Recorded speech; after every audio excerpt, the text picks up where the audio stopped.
Check റിപ്പബ്ലിക്കിലെ പ്രാഗിൽ ഞാൻ നമ്മുടെ ഒരു പുതിയ മലയാളം സിനിമ കാണാൻ എത്തിയിരിക്കുകയാണ്. വേറെ ഇതുമല്ല, L2 എമ്പുരാൻ. ഇവിടെ മലയാളം മൂവി ആദ്യമായിട്ടാണ് റിലീസ് ചെയ്യുന്നതെന്ന് തോന്നുന്നു, അറിയില്ല കറക്റ്റായിട്ട്. എന്തായാലും നല്ല അടിപൊളി എക്സ്പീരിയൻസ് ആയിരുന്നു. ഇപ്പോൾ ഇവിടെ വെസ്റ്റ് ഫീൽഡ് ഷെഡോ എന്ന് പറഞ്ഞ ഷോപ്പിംഗ് മാളിനകത്ത് സിനിമ സിറ്റി എന്ന് പറഞ്ഞ തിയേറ്റർ സമുച്ചയത്തിനകത്താണ് ഞാൻ കണ്ടത്. ഇവിടെ 10-20 സ്ക്രീനുകളുണ്ട്. അതിൽ 15ാമത്തെ സ്ക്രീനിലായിരുന്നു, 9ാമത്തെ റോ, ഏറ്റവും ലാസ്റ്റിലെ റോയിൽ 7ാമത്തെ സീറ്റ് സെൻറ്ററിൽ.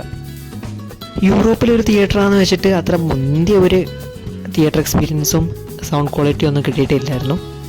ഇവിടുത്തെ ഒരു തിയേറ്റർ എക്സ്പീരിയൻസ് എങ്ങനെയാണെന്ന് വെച്ചാൽ നാട്ടിലേക്കാൾ ഒരുപാട് ലാഗായിരുന്നു സിനിമ തുടങ്ങാനായിട്ട്. വേറൊന്നുമല്ല, വെറും പരസ്യം. 6 മണിക്ക് തുടങ്ങേണ്ട സിനിമ 6:15 തുടങ്ങിയത്. പിന്നെ നമ്മുടെ ആ ടൊബാക്കോൻ്റെ പരസ്യം ഉണ്ടല്ലോ, അത് മാത്രം ഇവിടെ ഉണ്ടായില്ല കേട്ടോ. അതൊരു ഭാഗ്യം, അതും കൂടെ ഉണ്ടായിരുന്നെങ്കിൽ തീർന്നേനെ. പിന്നെ ഒരു കുഴപ്പമുണ്ടായിരുന്നത് എന്താണെന്ന് വെച്ചാൽ നമ്മുടെ എമ്പുരാൻ എടുത്തിരിക്കുന്നത് അനമോർഫിക് ഫിലിമിലാണ്, സൈസിലാണ്. അപ്പോൾ അത് ഈ ഐമാക്സിനേക്കാളും കുറച്ചും കൂടെ സൈസ് കുറയും, ലെങ്ത്ത് കൂടിയിട്ട് ഹൈറ്റ് കുറയും സ്ക്രീനിൻ്റെ. പിന്നെ അതിൻ്റെ താഴത്ത് ഇവിടുത്തെ ഇംഗ്ലീഷ് സബ് ടൈറ്റിൽ പോരാഞ്ഞിട്ട് ഇവിടുത്തെ ഭാഷയായിട്ടുള്ള ചെക്കിൻ്റെ സബ് ടൈറ്റിലും കൂടി, അങ്ങനെ സ്ക്രീനിൻ്റെ ഒരു ഭാഗം അങ്ങനെയും പോയി.